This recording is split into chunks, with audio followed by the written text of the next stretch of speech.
আসসালামু আলাইকুম প্রিয় শিক্ষার্থী, আশা করি আপনারা সকলেই ভালো আছেন। আজকের আমরা নতুন আরেকটি অধ্যায় শুরু করতে যাচ্ছি, সেটি হচ্ছে চ্যাপ্টার 1-এর সি, ফাংশনের লেখচিত্র। ফাংশনের লেখচিত্র অঙ্কন করতে গেলে যে বেসিক বিষয়গুলো লাগবে সেগুলো আমি ভিডিওতে আলোচনা করব। সেই সাথে আমি একটি ম্যাথও আপনাদেরকে সলিউশন করে দেব। তো এই অধ্যায়ের বিভিন্ন জায়গায় আমাদেরকে এই তিনটি ওয়ার্ড ইউজ করতে হবে, রেখা, রেখাংশ, রশ্মি। কখন কোনটা ইউজ করব সেটা বোঝার জন্য আসলে এই তিনটি বিষয় সম্পর্কে আমাদের বেসিক একটি ধারণা থাকা প্রয়োজন। রেখা হচ্ছে যার কোনো নির্দিষ্ট কোনো দৈর্ঘ্য থাকবে না, অর্থাৎ রেখার কোনো প্রান্তবিন্দু নেই, অর্থাৎ কোথা থেকে শুরু হয়েছে কোথায় গিয়ে শেষ হবে তার কোনো নির্দিষ্ট সীমানা নেই। তো রেখাকে আমরা দুই পাশে তীর চিহ্ন দ্বারা প্রকাশ করি। এই তীর চিহ্ন অর্থ হচ্ছে এটা চলমান রয়েছে, এদিকের অর্থ হচ্ছে কি এটাও চলমান রয়েছে। এক কথায় রেখার কি নেই, রেখার নির্দিষ্ট কোনো দৈর্ঘ্য নেই এবং নির্দিষ্ট কোনো প্রান্তবিন্দু নেই, শুরুর বিন্দু এবং শেষের বিন্দু কোনোটাই আমাদের জানা নেই। তো রেখাংশের বিষয়টা হচ্ছে রেখাংশের নির্দিষ্ট দৈর্ঘ্য রয়েছে। নির্দিষ্ট দৈর্ঘ্য যদি থাকে তাহলে অবশ্যই সে কোথা থেকে শুরু হয়েছে কোথায় গিয়ে শেষ হয়েছে সেটাও কি থাকবে, জানা থাকবে। অর্থাৎ রেখাংশের দুটি প্রান্তবিন্দু রয়েছে, এই পয়েন্টও আমাদের জানা থাকবে, এই পয়েন্টও কি থাকবে আমাদের জানা থাকবে, তখন আমরা রেখাংশ কথাটি ইউজ করতে পারবো। আর রশ্মির বিষয়টা হচ্ছে ইহার একটি প্রান্তবিন্দু আমাদের জানা রয়েছে, আর অপর যে শেষের পয়েন্ট অর্থাৎ শুরুর বিন্দুটি আমাদের জানা আছে, কিন্তু কোথায় গিয়ে শেষ হবে সেটা কিন্তু আমাদের জানা নেই, যার কারণে এদিক দিয়ে একটি তীর চিহ্ন রয়েছে। তাহলে রশ্মির ক্ষেত্রে হচ্ছে এটির নির্দিষ্ট কোনো দৈর্ঘ্য নেই, তবে এদের একটি প্রান্তবিন্দু কিন্তু আমাদের জানা থাকবে। আর রেখাংশের ক্ষেত্রে দুটি প্রান্তবিন্দু জানা থাকবে, আর রেখার ক্ষেত্রে কোনো প্রান্তবিন্দু আমাদের জানা থাকবে না এবং সেটার দৈর্ঘ্য কি আমাদের জানা থাকবে না। তো আমাদেরকে যে তিনটি বিষয় মাথায় থাকতে হবে, রেখার কোনো প্রান্তবিন্দু নেই, রেখাংশের দুটি প্রান্তবিন্দু রয়েছে এবং রশ্মির একটি মাত্র প্রান্তবিন্দু রয়েছে। কোনো ম্যাথের ক্ষেত্রে যদি দেখি যে আমাদের একটি প্রান্তবিন্দু জানা রয়েছে তখন আমরা রশ্মি লিখব, যখন দুটি প্রান্তবিন্দু জানা থাকবে তখন আমরা রেখাংশ লিখতে পারবো, আর যখন আমাদের কোনো প্রান্তবিন্দু জানা থাকবে না তখন আমরা রেখা কথাটি ইউজ করতে পারবো। ফাংশনাল লেখচিত্র অঙ্কনের ক্ষেত্রে আমরা যদি কোনো ম্যাথে দেখি y=x² ফরম্যাট রয়েছে, তবে সেটি একটি প্যারাবোলার সমীকরণ হবে। তো সমীকরণটি আমরা কীভাবে অঙ্কন করব একটু দেখে নিই। তো এটা চিত্রটি এরকম হবে, মোটামুটি হয়েছে আর কি। তো এটা অঙ্কন করার ক্ষেত্রে আমরা যদি কোনো একটি ফাংশনের লেখচিত্র অঙ্কন করতে চাই তাহলে আমরা এক্সের ভিন্ন ভিন্ন মানের জন্য ওয়াই এর মান আমরা বের করে নেব। তো এই সমীকরণে থেকে আমরা লিখতে পারি x ±√y কিন্তু আমরা লিখতে পারি। দুঃখিত, আমরা এক্সের ভিন্ন ভিন্ন মানের জন্য ওয়াই এর মান বের করব। তো এক্সের মান যদি আমি 1 নিই, এখানে এক্স দিলাম, এখানে 1, এক্সের মান 1 নিলে আমি ওয়াইয়ের ভ্যালু কত পাবো, 1ই পাবো। আবার এক্সের মান যদি -1 নেই, ওয়াইয়ের ভ্যালু কত পাবো, 1 পাবো। এক্সের মান যদি 4 নেই তাহলে ওয়াইয়ের ভ্যালু কত পাবো, 16 পাবো। এক্সের ভ্যালু -4 নিলে ওয়াইয়ের ভ্যালু কত পাবো, 16 পাবো। অর্থাৎ প্লাস বা মাইনাস যেটাই নেই না কেন ওয়াইয়ের ভ্যালু কী হচ্ছে, সেমই হচ্ছে। তো ওই মানগুলো যদি এখানে বসাই, সাপোজ এটা হচ্ছে 1, এটা হচ্ছে 1, এদিক থেকে কত হবে 1 এটা, তারপর -1 এই পয়েন্ট, তারপর 4,16, এটা 4 ধরলাম, তাহলে এটা কত হবে 16 হবে। এরকমভাবে যদি গ্রাফে অঙ্কন করি, আমি এটা হাতে অঙ্কন করছি, এটা যদি 4 হয় এদিকে কত হবে 16 হবে। অর্থাৎ লেখচিত্রটা এই ডান পাশে যেরকম হবে বাম পাশেও কি সেম এরকমই হবে। তাহলে এটি হচ্ছে একটি প্যারাবোলার লেখচিত্র। আমরা ম্যাথ করার সময় এই সম্পর্কে আরও বিস্তারিত জানব।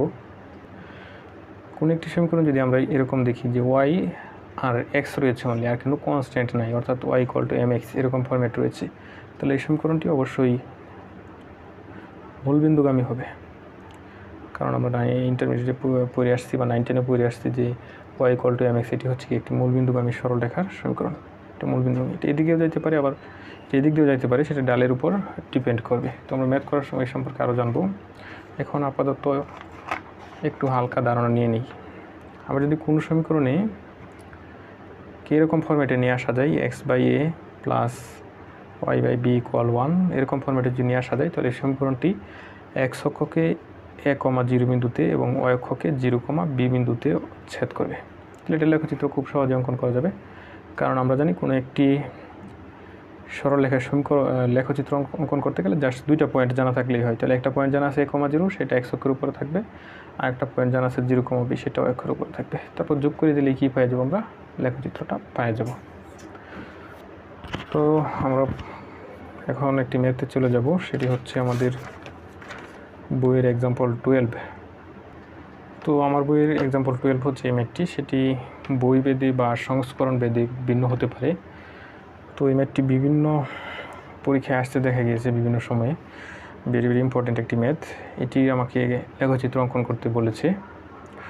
তো লেখচিত্র অঙ্কন করার ক্ষেত্রে আমরা f(x)কে y হিসেবে বিবেচনা করে নেব।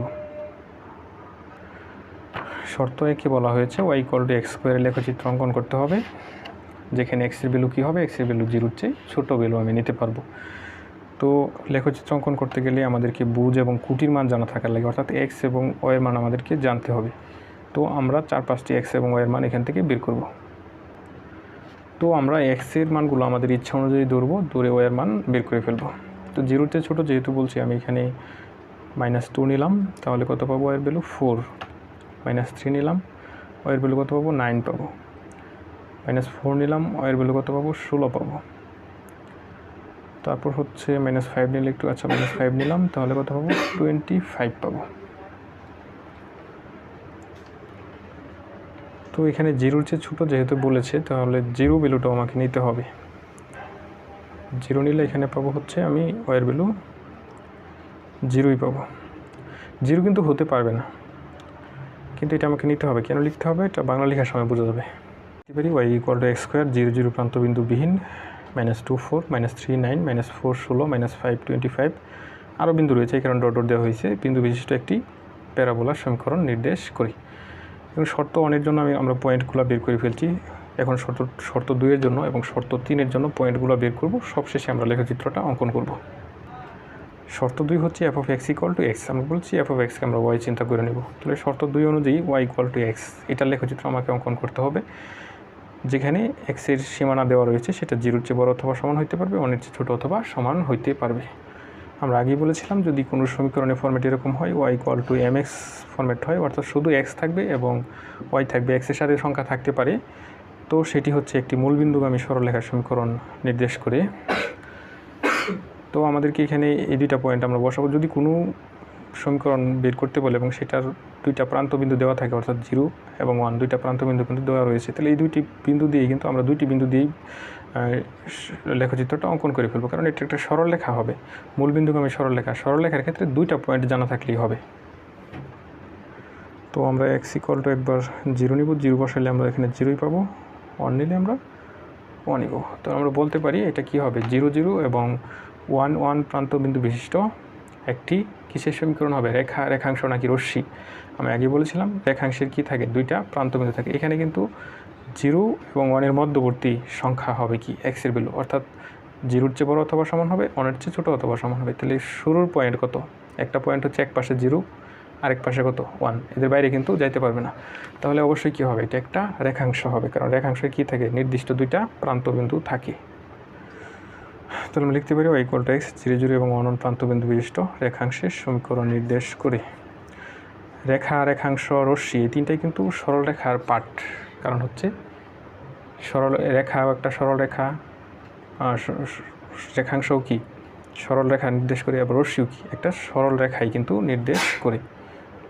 তো আমরা শর্ত 2 এর জন্য পয়েন্টগুলো বের করে ফেললাম। এখন আমরা শর্ত 3 এর জন্য পয়েন্টগুলো বের করব। তো এখানে হচ্ছে y(f(x)কে y ধরে নেব, তাহলে y=1/x। যদি কোনো জায়গায় y=1/x থাকে, তাহলে সেটা হবে আয়তাকার হাইপারবোলার সমীকরণ নির্দেশ করবে। তো x>1 এর জন্য আমরা কিছু পয়েন্ট বের করে আমরা চিত্রটা অঙ্কন করব। তো এখানে আরেকটি বিষয় হচ্ছে, এখানে আয়তাকার হাইপারবোলার সমীকরণ নির্দেশ করবে, ঠিক আছে, কিন্তু সেটা কিন্তু আয়তাকার হাইপারবোলার পুরো অংশটা নির্দেশ করবে না, কারণ এখানে x এর কিন্তু একটা কন্ডিশন দেওয়া রয়েছে, সেটা একের চেয়ে বড় হইতে পারবে, একের চেয়ে ছোটো হইতে পারবে না। যদি একের চেয়ে ছোটো হইতে পারতো, সেক্ষেত্রে হচ্ছে আয়তাকার হাইপারবোলার পুরো অংশটুকুই কিন্তু নির্দেশ করতে পারতো। তবে এটা পুরো অংশটা নির্দেশ করবে না, আয়তাকার হাইপারবোলার একটা পুরো অংশের কোনো একটা নির্দিষ্ট অংশ নির্দেশ করবে। এটার ক্ষেত্রেও সেম, যদি এখানে কন্ডিশন দেওয়া না থাকতো, তাহলে হচ্ছে প্যারাবোলার পুরো অংশটা নির্দেশ করতো, কিন্তু এখানে যেহেতু কন্ডিশন দেওয়া রয়েছে তাহলে কী করবে, পুরো অংশটা নির্দেশ করতে পারবে না, সেটা অংশ বিশেষের সমীকরণ নির্দেশ করবে। তাহলে এই কথাটি এখানে অ্যাড করে দিলাম, অংশ বিশেষের সমীকরণ নির্দেশ করে। কারণ একটি বিষয় লক্ষ্য করেন, প্যারাবোলার যে পুরো অংশটুকু নির্দেশ করতে চাই তাহলে এক্সের ভ্যালু, প্যারাবোলার পুরো অংশ y = x² ক্ষেত্রে এদিকে রয়েছে আবার এদিকে রয়েছে, অর্থাৎ এক্সের ভ্যালু কিন্তু ধনাত্মক, এদিকে হচ্ছে এক্সের ভ্যালু ধনাত্মক আর এদিকে হচ্ছে এক্সের ভ্যালু ঋণাত্মক। কিন্তু এইখানে কি বলা আছে, এইখানে বলা আছে এক্সের ভ্যালু অনলি কী হইতে পারবে, ঋণাত্মক হইতে পারবে।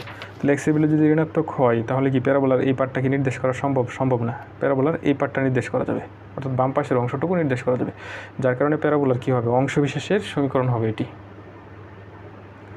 তো আমরা শর্ত 3 y = 1/x নিয়ে নিলাম।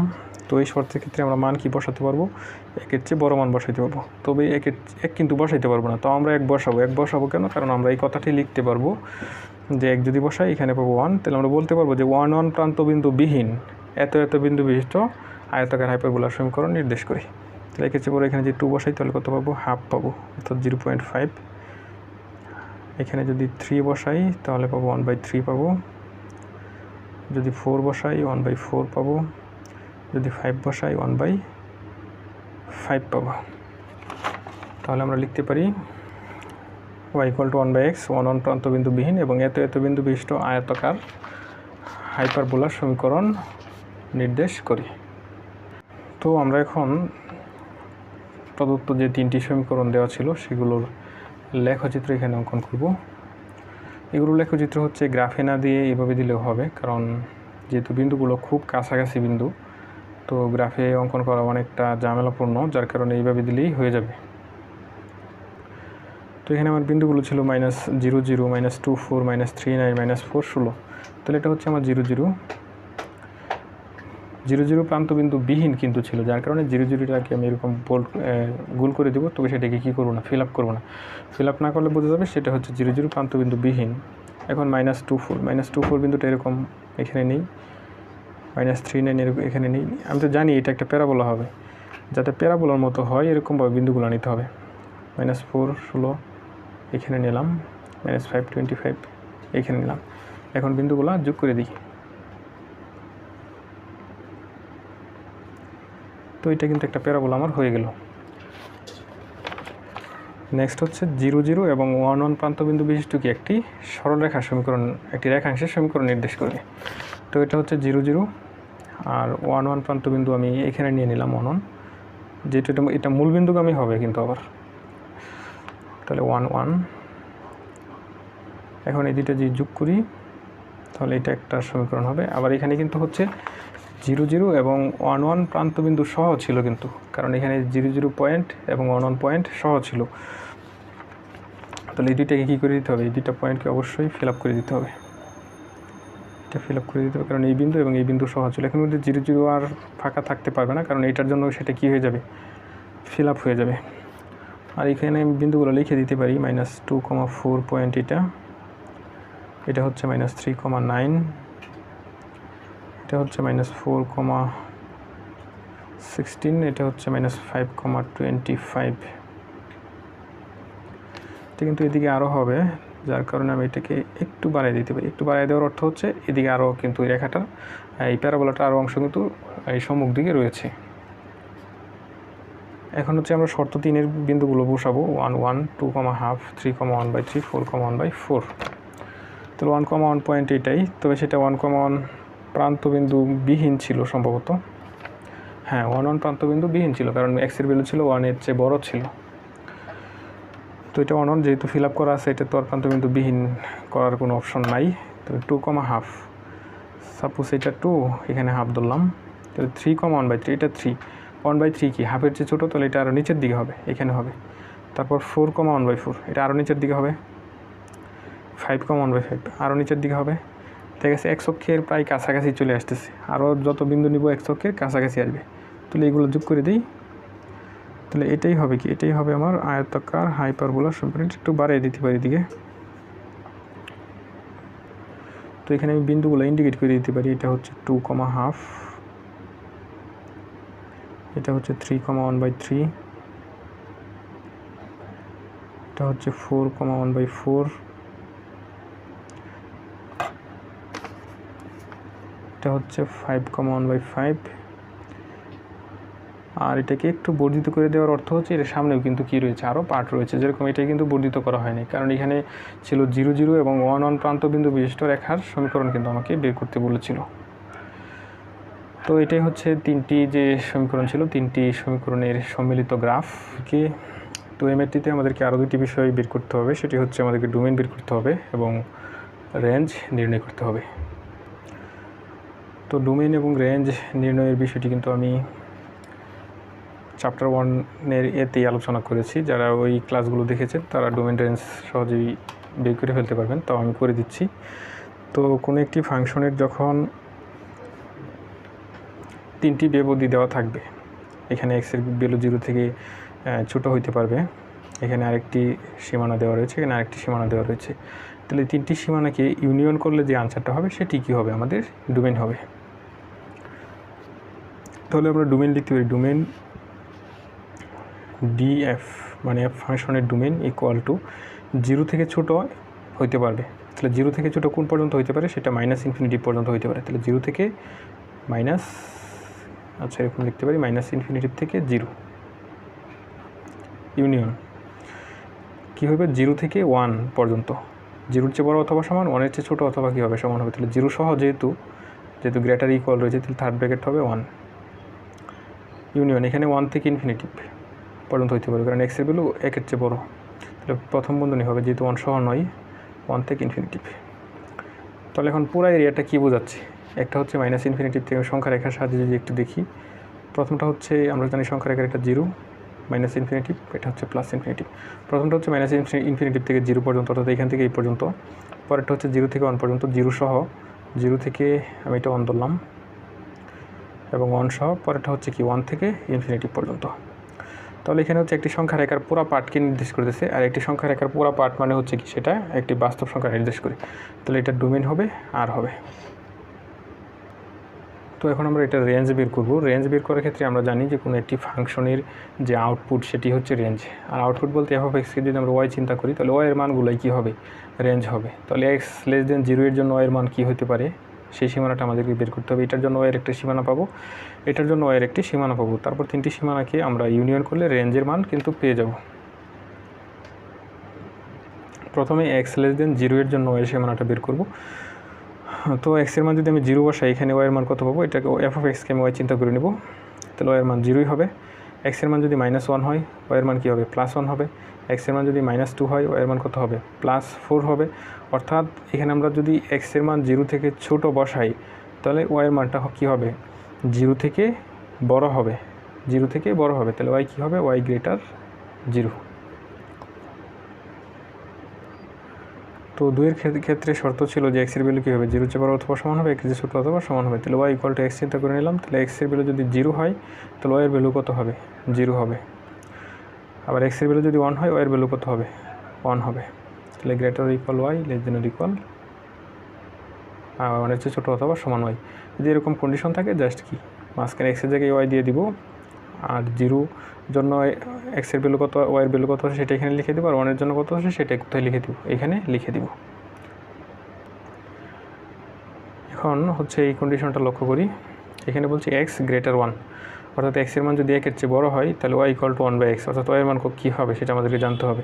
তাহলে x 1 যদি বসাই, তাহলে হবে 1/1 মানে 1, 2 যদি বসাই হাফ মানে 0.5, 3 যদি বসাই 0.5-এর চেয়ে আরও মান কমে যাবে, 4 বসালে 0.5-এর চেয়ে 1/3-এর চেয়ে আরও ছোটো হবে।